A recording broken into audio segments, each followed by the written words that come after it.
ये दवाई है, इसका नाम है ट्राइबरसन।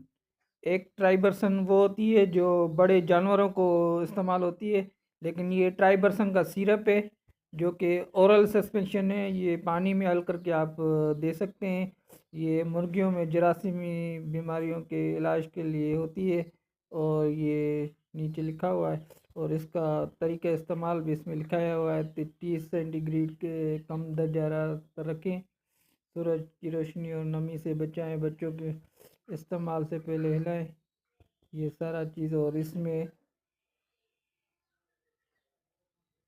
हिदायत इस्तेमाल भी बहुत सारी इसमें लिखी है। तो 1 मिलीलीटर ट्राइबरसन